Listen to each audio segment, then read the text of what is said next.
Gautam Trivedi, co-founder and managing partner, Nepean Capital, is with us. And on this special conversation, I'm actually going to kick off the conversation. Gautam, great to have you on.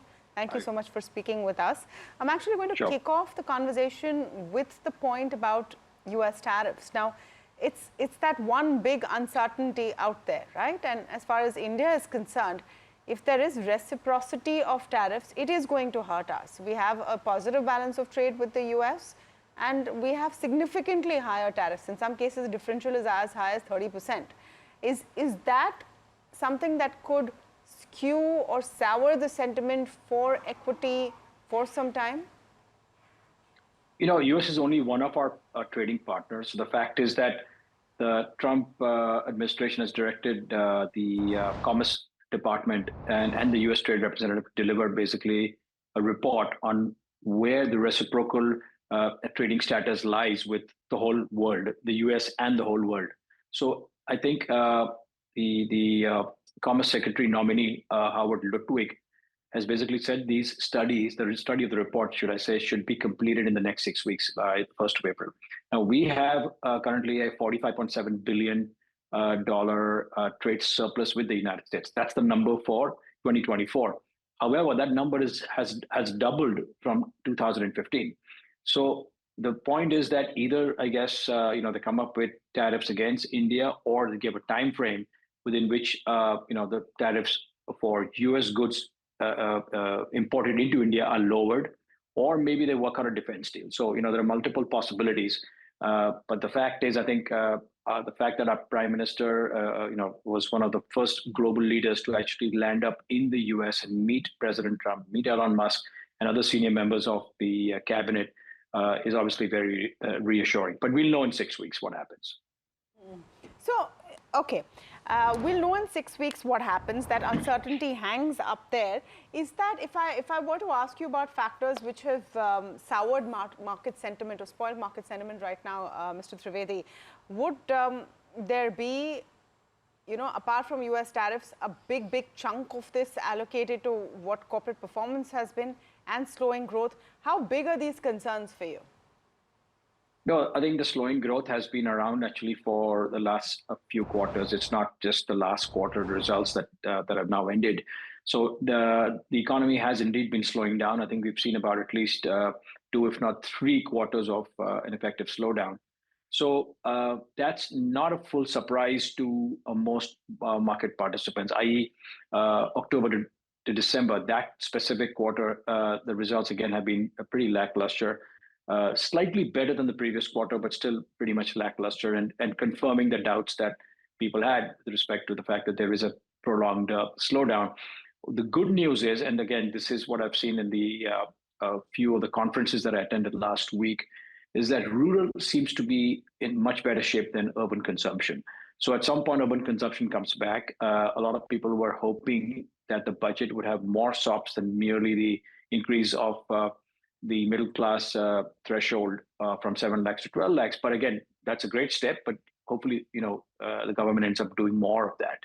Now, I think the principal reason why foreign portfolio investors are selling out of India and across emerging markets, in fact, as of last Friday, since July of last year, a total of $58 billion has left Asia or has been withdrawn by foreign portfolio investors. And that number is ex-Japan and ex-China. So it's a staggering number in itself.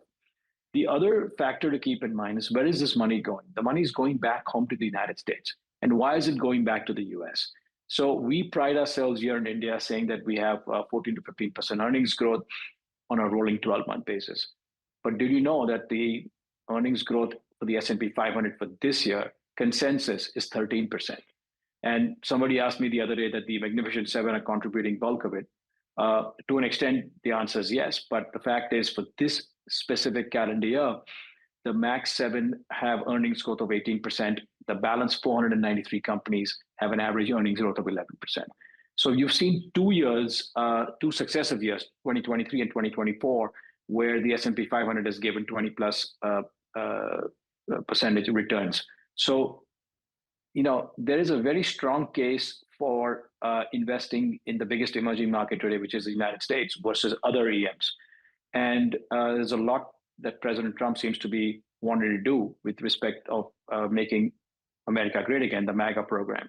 So if that starts to play out, I just have a hard time making a case to an asset allocator sitting in Chicago, sitting in New York City, Los Angeles, or Boston to allocate money to EMs/India because there's so much happening in their own backyard. Yeah, that's a fair point. I mean, we were speaking to BofA earlier, Gautam, and they were making the same point that if you can make risk-free dollar returns of 8-9%, including the currency, why would you want to take the nifty risk? So you echoing the same thing. So thank you for that. Okay, I think we just seem to have lost Gautam Trivedi. We'll just get him back in a moment. Okay, he's back. Gautam, the question would be that let's assume that the asset allocator in Chicago is allocating to larger names, and the broader market rally was largely driven by the domestic capital. Largely, I use the term largely. Now, there are a clutch of names out there, even after Q3, who have given some fairly solid commentary for FY26 and 27 based on their visibility. Would you reckon that the oasis in the desert of a slowdown could be many? Because there are a lot of broader market sectors which are promising growth.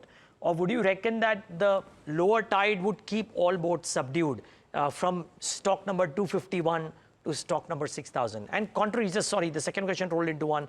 Where is it at the broader end that you might be bullish on? Because you look at a lot of broader markets companies, Gautam. Yeah. So here's the thing.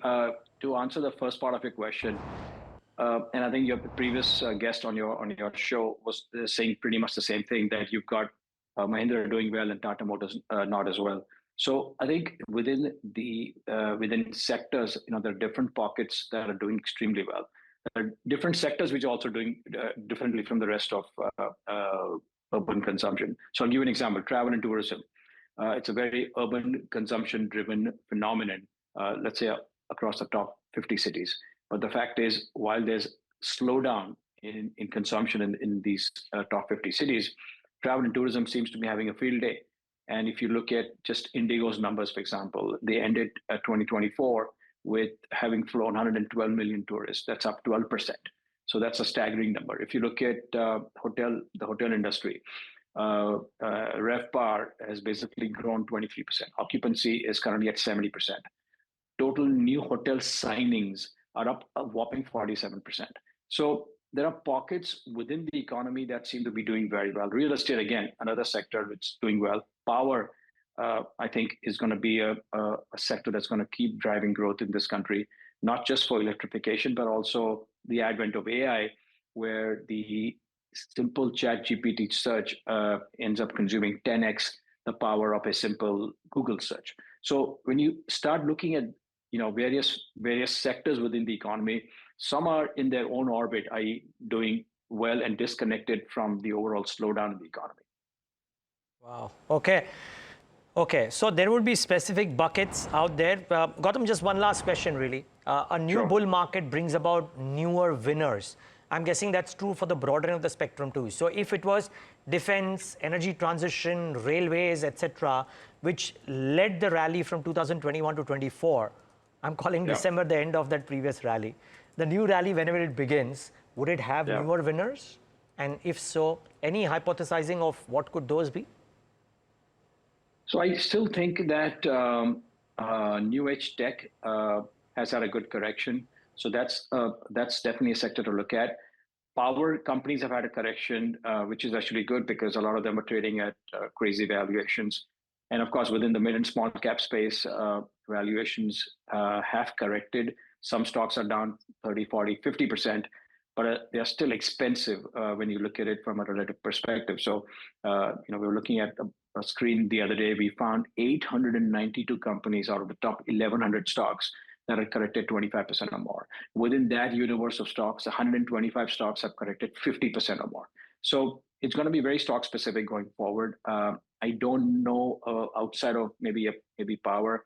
Maybe in the next 12 months, an AI company ends up getting listed, which could be interesting. So I think some of these sectors are interesting. Travel, real estate, I still think will continue to do well. All right. Thank you so much, Gautam, for speaking with us. Gautam Trivedi, co-founder, managing partner, Nepean Capital.